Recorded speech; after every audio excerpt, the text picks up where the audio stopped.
ಹುಟ್ಟು ಆಕಸ್ಮಿಕ, ಸಾವು ಖಚಿತ. ಹುಟ್ಟು ಸಾವಿನ ನಡುವೆ ಬರುವ ಬದುಕನ್ನ ಸಾರ್ಥಕವಾಗಿ ಬದುಕಬೇಕು ಎನ್ನುವುದು ಹಿರಿಯರ ಮಾತು. ಈ ಮಾತಿನಂತೆಯೇ ನಡೆದುಕೊಂಡು ಪುತ್ತೂರು ತಾಲೂಕಿನ ಒಳಮುಕ್ರು ಗ್ರಾಮದ ನಾಣ್ಲತಡ್ಕ ನಿವಾಸಿ ಕುಮ್ರಾದಲ್ಲಿ ರಿಕ್ಷಾ ಚಾಲಕರಾಗಿದ್ದ ಐತಪ್ಪ ಯಾನೆ ಅನ್ನು ಪೂಜಾರಿಯವರು ಬದುಕಿನ ಸಾರ್ಥಕ್ಯ ಕಂಡಿದ್ದಾರೆ.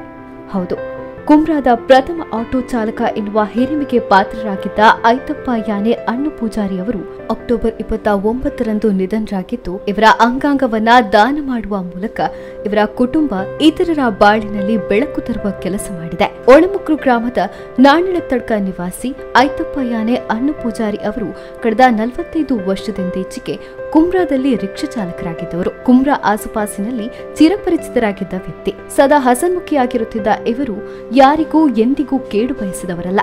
ಕುಮ್ರಾ ಮತ್ತು ಪರ್ಪುಂಜದಲ್ಲಿ ಹಲವು ವರ್ಷಗಳ ಕಾಲ ರಿಕ್ಷಾ ಚಾಲಕರಾಗಿ ಕೆಲಸ ಮಾಡಿದ ಬಳಿಕ ಕೆಲವು ವರ್ಷಗಳ ಕಾಲ ಅಂಗಡಿಯೊಂದರಲ್ಲಿ ಕೆಲಸ ಮಾಡುತ್ತಿದ್ದವರು. ಕೆಲ ದಿನಗಳ ಹಿಂದೆ ಬಿಪಿ ಲೋ ಆಗಿ ಕುಸಿದು ಬಿದ್ದಿದ್ದ ಅವರನ್ನ ಆಸ್ಪತ್ರೆಗೆ ದಾಖಲಿಸಲಾಗಿತ್ತು.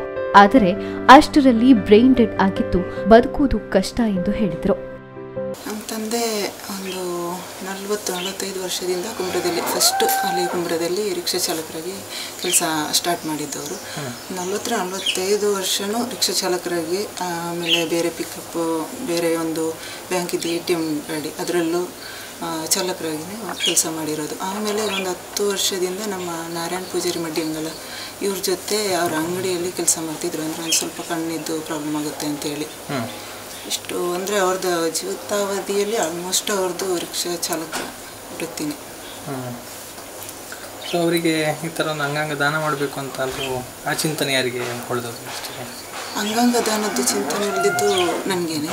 ನಾನೇ ಡಿಸೈಡ್ ಮಾಡಿದೆ. ಅಂದರೆ ಅವ್ರದ್ದು ಬ್ರೈನ್ ಮಾತ್ರ ಡೆಡ್ ಆಗಿದ್ದಿದ್ದು, ಉಳಿದ ಪಾರ್ಟ್ಸ್ ಎಲ್ಲ ವರ್ಕಿಂಗ್ ಇತ್ತು. ನನಗೆ ಈ ಚಿಕ್ಕಮಗಳೂರದ್ದು ಒಂದು ಇನ್ಸಿಡೆಂಟು, ಒಂದು ಹುಡುಗಿ ಬಸ್ಸಿಂದ ಬಿದ್ದು ಅದನ್ನೆಲ್ಲ ನೋಡಿದ್ದೆ ನಾನು. ಆಮೇಲೆ ಸೋಷಿಯಲ್ ಮೀಡಿಯಾದಲ್ಲಿ ಆಲ್ಮೋಸ್ಟ್ ಇದು ಅಂಗಾಂಗ ದಾನದ ಬಗ್ಗೆ ಎಲ್ಲ ನೋಡಿದ್ದೆ ಎಲ್ಲ. ಈ ಥರ ಆದಾಗ ನನಗೆ ಅದು ಅಂಗಾಂಗ ದಾನ ಮಾಡಬೇಕು ಅಂತ ನನ್ನ ತಲೆಗೊಳಿತ್ತು ಫಸ್ಟು. ಆಮೇಲೆ ಮನೆಯಲ್ಲಿ ಕೇಳಿದೆ, ಇವರು ಒಪ್ಪಿದ್ರು. ತೀರಿ ಹೋದ ತಂದೆಯವರ ದೇಹ ಮಣ್ಣಾಗುವುದು ಬೇಡ, ಒಂದಷ್ಟು ಜನರಿಗೆ ಉಪಕಾರವಾಗಲಿ ಎಂದು ಐತಪ್ಪ ನಾಯ್ಕರ ಪುತ್ರಿ, ಬೆಂಗಳೂರು ಮೆಟ್ರೋದಲ್ಲಿ ಉದ್ಯೋಗಿಯಾಗಿರುವ ಪುತ್ರಿ ಅಶ್ವಿನಿಯವರು ಅಂಗಾಂಗ ದಾನ ಮಾಡುವ ಕುರಿತು ಯೋಚಿಸಿದರು. ಇದಕ್ಕೆ ಕುಟುಂಬಸ್ಥರ ಒಪ್ಪಿಗೆ ಪಡೆದುಕೊಂಡು ವೈದ್ಯರನ್ನ ಸಂಪರ್ಕಿಸಿ ಮಾಹಿತಿ ಪಡೆದುಕೊಂಡು ಅಂಗಾಂಗ ದಾನದ ಪ್ರಕ್ರಿಯೆ ನೆರವೇರಿಸಲಾಗಿದೆ. ಮಂಗಳೂರು ಎನಪೋಯ ಆಸ್ಪತ್ರೆಯಲ್ಲಿ ಈ ಪ್ರಕ್ರಿಯೆ ನಡೆದಿದ್ದು, 2 ಕಿಡ್ನಿ, 2 ಕಣ್ಣುಗಳ ಕಾರ್ನಿಯಾ, ಚರ್ಮದ ಭಾಗಗಳನ್ನು ದಾನ ಮಾಡಲಾಗಿದೆ. ಇದು ಕುಟುಂಬಕ್ಕೆ ತೃಪ್ತಿಯನ್ನ ತಂದಿದೆ. ಆಮೇಲೆ ನಮ್ಮ ಧನ್ವಂತರಿಲಿ ಜೀವನ್ ಸರ್, ಆಮೇಲೆ ಡಾಕ್ಟರ್ ML ಭಟ್ ಇವರ ಹತ್ರ ಕೇಳಿ ಅವರೆಲ್ಲ ನನಗೆ ಸಜೆಸ್ಟ್ ಮಾಡಿದರು. ಏನಪ್ಪ ಇದೆ ಡಾಕ್ಟರ್ ನಿಶ್ಚಿತ್ ಡಿಸೋಜ ಅಂತ. ಅವರು ನಮ್ಮ ಇಲ್ಲಿ ದಕ್ಷಿಣ ಇದರಲ್ಲಿ ಸೌತ್ ಕೆನರಾದಲ್ಲಿ ನಂಬರ್ 1 ಯೂರಾಲಜಿಸ್ಟ್ ಅವರು, ಕಿಡ್ನಿ ಇದು ಸರ್ಜರಿಯಲ್ಲಿ. ಅವರು ನನಗೆ ಪರಿಚಯ ಮಾಡಿಕೊಟ್ರು. ಅವರೆಲ್ಲ ನನಗೆ ಇದರದ್ದು ಪ್ರೋಸೆಸ್ಸು ಎಲ್ಲದಕ್ಕೂ ಹೆಲ್ಪ್ ಮಾಡಿದರು. ಅಂದರೆ ನಾವು ನಮ್ಮಪ್ಪಂದು 2 ಕಿಡ್ನಿ, ಆಮೇಲೆ 2 ಕಣ್ಣಿದ್ದು ಕಾರ್ನಿಯ, ಆಮೇಲೆ ಸ್ಕಿನ್ನಿದ್ದು ಪಾರ್ಟ್ ಒಂದು 15 ಎಬೋ ಮೆಂಬರ್ಸಿಗೆ ಹೋಗಿದೆ. ಟೋಟಲ್ ಒಂದು 4+15 ತುಂಬ ಜನರಿಗೆ ಇದು ಹೆಲ್ಪ್ ಆಗಿದೆ. ಮತ್ತು ಇಶ್ಯೂಸ್ ಇರಲಿಲ್ಲ. ಅವರು ಚೆನ್ನಾಗಿದ್ರು. ನಾನು ಬೆಳಿಗ್ಗೆ ಹೋಗಿ ಮಾತಾಡಿ ಅವ್ರ ಹತ್ರ ಎಲ್ಲ ಬಂದಿದ್ದೆ.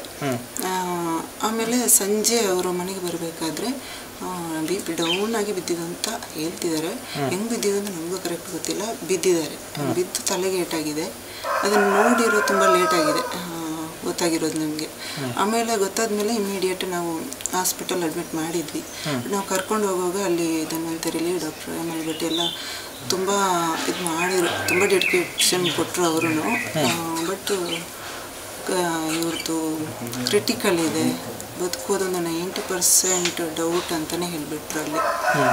ಆಮೇಲೆ ನನಗೆ ಏನೋ ಒಂದು ಹೋಪ್, ಏನೋ ಬದುಕ್ಬೋದು. ಅಂದರೆ ತಲೆದೆಲ್ಲ ಸ್ಕ್ಯಾನಿಂಗ್ ಆಗಿರಲಿಲ್ಲ, ಸ್ಕ್ಯಾನಿಂಗ್ ಎಲ್ಲಿ ಇರಲಿಲ್ಲ. ಆಮೇಲೆ ಮಂಗಳೂರು AJ ಹಾಸ್ಪಿಟಲ್ ಸಜೆಸ್ಟ್ ಮಾಡಿದರು. ಅಲ್ಲೋಗಿ ನಾನು ಅಲ್ಲೇ ಕರ್ಕೊಂಡು ಹೋಗ್ತೀನಿ ಅಂತ ಹೇಳಿದೆ. ಅಲ್ಲಿಗೆ ಆಮೇಲೆ ಕರ್ಕೊಂಡು ಹೋದ್ವಿ.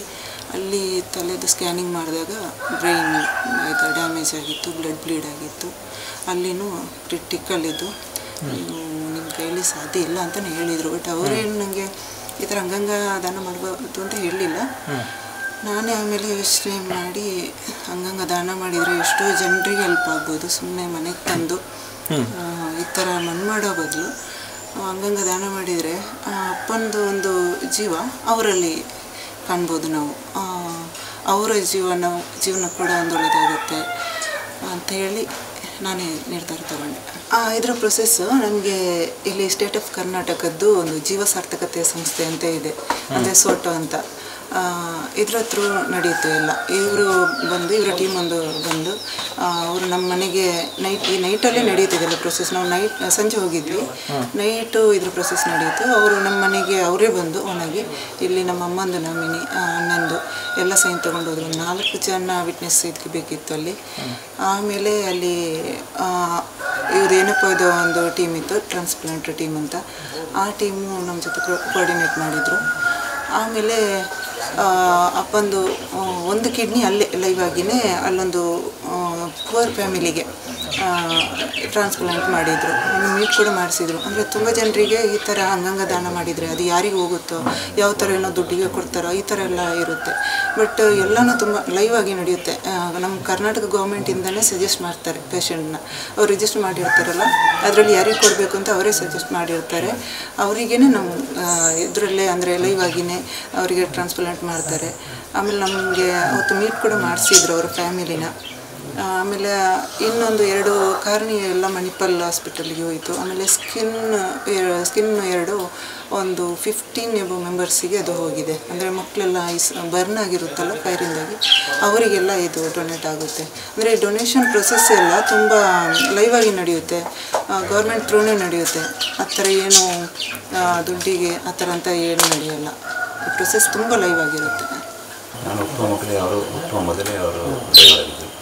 ಮತ್ತು ಆಮೇಲೆ ಅವನು ನಿಷ್ಠೆಯಿಂದ ದುಡ್ಡು ಚೆನ್ನಾಗಿ ಸಾಕ್ತಿದ್ದರು. ಒಳ್ಳೆ ವಿದ್ಯಾರ್ಥಿ ಕೊಟ್ಟಿದ್ದಾರೆ ಅವರಿಗೆ ತೀರಿದಷ್ಟು. ಆಮೇಲೆ ಮತ್ತು ಕುಂಬ್ರ ಅಂತ ಜಂಕ್ಷನ್ ಬಿಟ್ಟು ಅವರು ಬೇರೆ ಯಾವುದೇ ಟ್ರೈನಿಂಗ್ ಅವ್ರು ಕಳಿಸಿದ್ದು, ಅವರಿಗೆ ತುಂಬ ಜನರಿಗೆ ಟ್ರೈನಿಂಗಲ್ಲಿ ಕಳಿಸಿದ್ದಾರೆ. ಅವರು ಇದ್ದಾರೆ ಕೆಲವು ಜನ. ಮತ್ತು ಯಾರಿಗೂ ಅವರು ಅನ್ಯಾಯ ಮಾಡಿಲ್ಲ. ಇಷ್ಟರವರೆಗೆ ಅವರು ಆಗಿದ್ರೆ ಕೂಡ ಅಡ್ಮಿಟ್ ಆದರು. ಏನು ದೊಡ್ಡ ನಷ್ಟ ರೋಗ ಇರ್ಬೋದು, ಜ್ವರ ಇಲ್ಲ.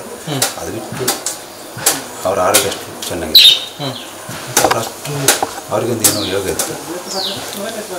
ಅವರು ಸಾಯೋರಿಗೂ ಅವರ ಯೋಗರಿಗೂ ಆರೋಗ್ಯವಾಗಿದ್ದವರು. ಅವ್ರಿಗೇನೋ ಅವರ ಯೋಗ ಇತ್ತು ಅಂಗದಾನ ಮಾಡಬೇಕಂತ. ಅದು ಯೋಗ ನಮಗೆ ಕೊಡುವಂಥದ್ದು ಯೋಗ ಇತ್ತು ಅಷ್ಟೇ. ಅವರ ಈಗ ಊರಲ್ಲಿ ಯಾರನ್ನು ಕೇಳಿದ್ರು ಎಷ್ಟು ವರ್ಷದ ಮುಂಚೆ ವಿಷಯ ಎಲ್ಲ ಹೇಳ್ತಾರೆ. ಅಷ್ಟು ಅವರಿಗೆ ನಮಗಿಂತ ಜಾಸ್ತಿ ಊರಿನವರಿಗೆ ಮುಖ್ಯ ಆಗಿದ್ದರು. ನಮಗಿಂತ ಜಾಸ್ತಿ ಊರಿನವರು ಜಾಸ್ತಿಗಳನ್ನು ಜಾಸ್ತಿ ಸಂಘ ಸಂಸ್ಥೆಗಳಲ್ಲಿ ಊರಿನ ಇದರಲ್ಲೆಲ್ಲ ಹೋಗ್ತಾರೆ. ಮತ್ತು ಎದುರಿಗೆಲ್ಲ ಅಷ್ಟು ಹೋಗಿದ್ದು ಕಡೆಗೆ ಎಲ್ಲ ಬೆಲ್ಲರಂಗ ಹೋಗಿದ್ದಾರೆ. ಈಗ ಅಂಗಾಂಗ ದಾನ ಮಾಡುವ ಪುತ್ತೂರು ತಾಲೂಕಿಗೆ ಮಾದರಿಯಾಗಿದೆ ನಿಮ್ಮ ಫ್ಯಾಮಿಲಿ. ಏನು ಅನಿಸ್ತಾ ಇದೆ? ಅದೇ ಎಲ್ಲರಿಗೂ ಇದು ಮಾದರಿ ಆಗುವುದಂತ ಖುಷಿ ಇದೆ, ಖುಷಿಯಾಗಿದೆ, ತೃಪ್ತಿ ಇದೆ, ತೃಪ್ತಿ ಇದೆ. ಹೆಲ್ಪ್ ಮಾಡಿದ್ದಾರೆ. ಐತಪ್ಪ ಪೂಜಾರಿ ಕುಟುಂಬದ ಈ ಕಾರ್ಯ ಸಾರ್ವಜನಿಕ ವಲಯದಲ್ಲಿ ಮೆಚ್ಚುಗೆಗೆ ಪಾತ್ರವಾಗಿದೆ. ಸದಾ ನಗುತ್ತಾ ನಗಿಸುತ್ತಿದ್ದ ವ್ಯಕ್ತಿತ್ವ ಅವರದ್ದು. ಅವರು ಮೃತಪಟ್ಟಿದ್ದರೂ ಅವರ ಅಂಗಾಂಗ ದಾನ ಮಾಡುವ ಮೂಲಕ ಅವರನ್ನ ಜೀವಂತವಾಗಿರಿಸುವ ಕೆಲಸವನ್ನ ಅವರ ಮಕ್ಕಳು, ಕುಟುಂಬಸ್ಥರು ಮಾಡಿದ್ದಾರೆ ಎಂದು ಮೆಚ್ಚುಗೆ ವ್ಯಕ್ತಪಡಿಸಿದ್ದಾರೆ ಅಣ್ಣು ಪೂಜಾರಿಯವರ ಆಪ್ತರಾಗಿದ್ದ ನಟ, ನಿರ್ದೇಶಕ ಸುಂದರ್ ರೈ ಮಂದಾರ ಅವರು. ಐತಪ್ಪ ಪೂಜಾರಿ ಅಂಚದಾನ ಪುದಾರಿತ್ತಿನ ಮಾತೆಲ್ಲ ಮೋಕೆಲ್ಲೆ ಪುನಾರೆ ನನ್ನೊಂಡೆ ಅಂತ ಏಪತ್ತುನ ತಿಳಿತೊಂದು ಎತ್ಪುನಂಚಿನ ವ್ಯಕ್ತಿತ್ವ. ಕುಡುವರಿಯನ ಮನಸ್ಸಿಗೆ ಬೇಜಾರವರು ಬೇನೆ ಅವರದು ಇಲ್ಲಿನ ಜನನೇ ಎತ್ತಾರೆ. ತದ ದೇವರನ ಪಾದ ಸೇರಿಯರು ಆದ ಅದು ದೇವರನ ಪಾದ ಸೇರಿಯರು ನಾನು ಎತ್ತೋ ಜನಕ್ಕೂ ಜೀವಡುಪ್ಪುನಾಗಣಿ ಸೈತುಪ್ಪೇರು ಆಂಡ ಇನ್ನು ಅಣ್ಣ ಪೂಜಾರ್ಲು ಸೈತನ್ನ ಕುಡಲ ಜೀವಡುಲ್ಲೇರು ಯಾಕಂಡ ಅಂಗಾಂಗನ ಒಂಜಿ ದಾನ ಮಾಡ್ಕೊಂಡಂಚಿನ ಮಲ್ಲ ಬೇಲೆಗಾರನ ಜೀವಗಳು ಕೈಪಾಡ್ದೇರಿ ಅವ್ರನ್ನ ಅಂಗಾಂಗ ಕುಡೋರಿಯನ ಶರೀರೋಡು ಉಪ್ಪುಂಡು ಪಂಪಿನಲ್ಲಿ ಭಾರಿ ಖುಷಿ ಯಾಕಂಡ ಅನ್ನೊಣ್ಣೆ ಕುಡೋರಿಯದು ಹಾಲಾವಡು ಕುಡೋರಿ ಹಾಲಾದು ಕೂಡು ಇಂಚೆ ಪೂರಾರಿ ಎನ್ನಿದಿನ ಮನುಷ್ಯನೇ ಆಗ್ತು. ಯಾನಾರೇನು ಅಕೇರಿದ ಟೈಮ್ ತೂತಿನಿಂದ ಕೊಂಡು 26ನೇ ತಾರೀಕಿಗೆ ಕನ್ಯಾಣಗೆ ಆಟಗಂದು ಕಾರ್ ಸ್ಟಾರ್ಟ್ ಮಾಡ್ಕೊಂಡಾಗ ಲಾಸ್ಟ್ ಟೈಮ್ ಯಾರು ಪೇಟೆಡ್ ಯಾರು ನಡ್ತೊಂದು ಬರ್ಪಿ ಅಂತೀವಿ ಅವೇ ಲಾಸ್ಟ್ ಮದನಿಗೆ ಗೊತ್ತಾಗ ನಮ್ಮಲ್ಲಿ ವಿಜ್ಯರಿಗೆ ತೀರಿಯರಿಗೆ ಅಂತ ಭಾರಿ ಬೇಜಾರು ಈ ಭಾಗದ ಮಾತೆರೆಗಳ ಅನ್ನೊಂದು ಪಂಡ ಬೋಡೈತೆ ನಂಚಿನ ಮನುಷ್ಯ ಏಪ ತುಂಡಲ ತೆಲ್ತೊಂದೇ ಉಪ್ಪಿನ ಅಂತಂದೆ ಕುಡೋರಿಯಾಗಿ ಬೇಜಾರ ಉಪ್ಪಿನಂಚಿನ ವ್ಯಕ್ತಿ ಇಲ್ಲತ್ತಾರು ಯಾರ ವ್ಯಕ್ತಿತ್ವ ಅತ್ತು ಇಂಕ್ಲು ಎಲ್ಲಿ ಪುನಗನೆ ಒಟ್ಟಿಗೂ ಎನ್ನ ಇಲ್ಲದೆ ಎದುರುಡು ಯಾರನ್ನ ಎಲ್ಲಿತ್ತರು ಇಂಕ್ಲು ಅವಳೆ ಗುಂಪು ಒಂದು 11 ಪದಾಯಿಸ್ತಾರೆ ಗುಂಪು ಜೀಪುದ ಡ್ರೈವರ್ ಆದಿತ್ಯರು ಇದಕ್ಕೆ ರಿಕ್ಷಾ ಡ್ರೈವರ್ ಆದಿತ್ಯರು ಇದಕ್ಕೆ ಮೂರ್ತಿದಾರರ ಸೇವಾ ಸಹಕಾರಿ ಅಕಲ ಒಂದು ಕಲಿತ ಗಡಂಗಡಾರು ಕಲಿಪುರ ಸಪ್ಲೈ ಮಾಡ್ಕೊಂಡು ಬೇಲೆ ಮಾಡ್ಕೊಂಡಿರ್ತೀರಿ ಲಾಸ್ಟ್ ಮೂಮೆಂಟ್ ಚಾನೊಂದು ಪಣ್ಣಾಗ ಇಂಕ್ಲೆ ಮಾರಿ ಬೇಜಾರಾಗ್ತದೆ ಬೆಂಚಲ್ಲ ಅವರ ಜೋಕ್ಲು ಗೊತ್ತೊಂದು ಮಲ್ಲ ನಿರ್ಧಾರರು ಅನ್ನು ಪೂಜಾರು ನನ್ನೆಲ್ಲ ಬದುಕುದಿಲ್ಲೇರು ಅವ್ರು ಬದುಕೊಂಡೇ ಕೊಡು ಎಲ್ಲ ಒಟ್ಟಿಗೆ ಉಳ್ಳೇರನ್ನು ಬಂದಿನ ಭಾವನೆ ಅಣ್ಣು ಯಾನೆ ಐತಪ್ಪ ಪೂಜಾರಿಯವರ ಅಂಗಾಂಗ ದಾನವು ಪುತ್ತೂರು ತಾಲೂಕಿನಲ್ಲಿ ನಡೆದಿರುವಂತಹ ಪ್ರಥಮ ಅಂಗಾಂಗದಾನ ಪ್ರಕರಣವಾಗಿದೆ. ಅಂಗಾಂಗದಾನ ಮಾಡುವುದರಿಂದ ಮೃತದೇಹದ ಸಂಸ್ಕಾರ ಮಾಡಲು ಸಾಧ್ಯವಾಗುವುದಿಲ್ಲ ಎನ್ನುವ ಭಾವನೆ ಸಾಮಾನ್ಯ ಜನರಲ್ಲಿದೆ. ಆದರೆ ಅಂಗಾಂಗದಾನ ಮಾಡುವ ಸಂದರ್ಭ ದಾನ ಮಾಡುವ ಅಂಗವನ್ನ ಮಾತ್ರ ತೆಗೆಯಲಾಗುತ್ತದೆ. ಉಳಿದಂತೆ ದೇಹವನ್ನು ಸಮರ್ಪಕವಾಗಿ ಅಂತ್ಯ ಸಂಸ್ಕಾರ ನಡೆಸಲು ಪೂರಕವಾಗುವಂತೆಯೇ ನೀಡಲಾಗುತ್ತದೆ ಎನ್ನುತ್ತಾರೆ ಮೃತ ಐತಪ್ಪ ಪೂಜಾರಿಯವರ ಪುತ್ರಿ ಅಶ್ವಿನಿ. ನಮ್ಮಲ್ಲಿ ಏನು ಗೊತ್ತಾ, ಇಲ್ಲಿ ನಮ್ಮ ಹಳ್ಳಿ ಭಾಗ ಅಲ್ವಾ, ನಮ್ಮದರಲ್ಲಿ ಒಂದು ಸಂಪ್ರದಾಯವಾಗಿ ಭಾವನಾತ್ಮಕವಾಗಿಯೂ ನಮ್ಮಲ್ಲಿ ಅದರ ಬಗ್ಗೆ ಸ್ವಲ್ಪ ಇದು ಕೆಲವರಲ್ಲಿ ಕೆಲವೊಂಥರ ಭಾವನೆಗಳಿವೆ. ಅಂದರೆ ಸತ್ತ ಮೇಲೆ ಅದನ್ನು ಪೂರ್ತಿಯಾಗಿ ಸುಡಬೇಕು ಅಂತ ಈ ಥರ ಎಲ್ಲ ಭಾವನೆ ಇದೆ. ಎಲ್ರಿಗೂ ಇದ್ರ ಬಗ್ಗೆ ಅವೇರ್ನೆಸ್ ಇಲ್ಲ.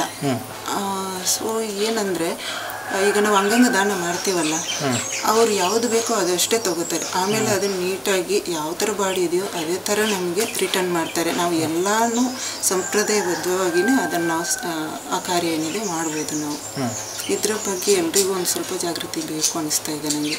ಈಗ ಒಂದು ಎಲ್ಲರೂ ಈಗ ಡೆತ್ ಆಗುತ್ತಲ್ಲ, ಡೈಲಿ ನೋಡ್ತಾ ಇರ್ತೀವಿ. ಈಗ ಸಡನ್ ಡೆತ್ ಆದಾಗ ಅವ್ರ ಕಣ್ಣು ಕೂಡ ಒಂದು 6 hour ವರ್ಕಿಂಗ್ ಇರುತ್ತೆ. ನಾವು ಕಣ್ಣು ಕೂಡ ದಾನ ಮಾಡ್ಬೋದು 6 hour ಒಳಗಡೆ. ಎಷ್ಟೋ ಜನರಿಗೆ ಕಣ್ಣು ಕಾಣಿಸಲ್ಲ ಹುಟ್ಟಿನಿಂದ. ಎಷ್ಟೋ ಮಕ್ಕಳಿದ್ದಾರೆ ಕಣ್ಣು ಕಾಣದೆ. ಈಗ ಒಂದು ಕಣ್ಣು ಒಬ್ರಿಗೆ ಹೋಗುತ್ತೆ, 2 ಕಣ್ಣು ಇಬ್ಬರಿಗೆ ಹೋಗುತ್ತೆ. ಇಬ್ಬರು ಜೀವನದಲ್ಲಿ ಅವರಿಗೆ ಬೆಳಕು ಕೊಡುತ್ತೆ. ಈಗ ಒಬ್ಬರಿಂದಾಗಿ ಇಬ್ಬರಿಗೆ ಬೆಳಕು ಕೊಡುತ್ತೆ. ಅವರು ಒಂದು ಪ್ರಪಂಚ ನೋಡುವಾಗ ಅವರು ಹೇಳೋ ಒಂದು ಧನ್ಯತೆ ಇದೆಯಲ್ಲ, ಅದು ನಮಗೆ ಎಷ್ಟೊಂದು ತೃಪ್ತಿ ಕೊಡುತ್ತೆ. ಇದು ಈಗ ಪುತ್ತೂರಲ್ಲಿ ಇದು ಫಸ್ಟ್ ಬ್ರೈನ್ ಡೆಡ್ ಕೇಸ್. ಈ ಪುತ್ತೂರಲ್ಲೇ ನಮ್ಮ ಇದರಲ್ಲಿ ಇಷ್ಟು ವರ್ಷವಾಗಿ ಇದು ಫಸ್ಟ್ ಬ್ರೈನ್ ಡೆಡ್ ಆಗಿ ಒಂದು ಅಂಗಾಂಗದಾನ ಮಾಡಿರೋದು. ಇದ್ರ ಬಗ್ಗೆ ಎಲ್ರಿಗೂ ಅಷ್ಟೊಂದು ಜಾಗೃತಿ ಇಲ್ಲ ಅನ್ಕೋತೀನಿ. ಎಲ್ಲರೂ ಇದ್ರ ಬಗ್ಗೆ ಜಾಗೃತಿ ತಗೋಬೇಕು.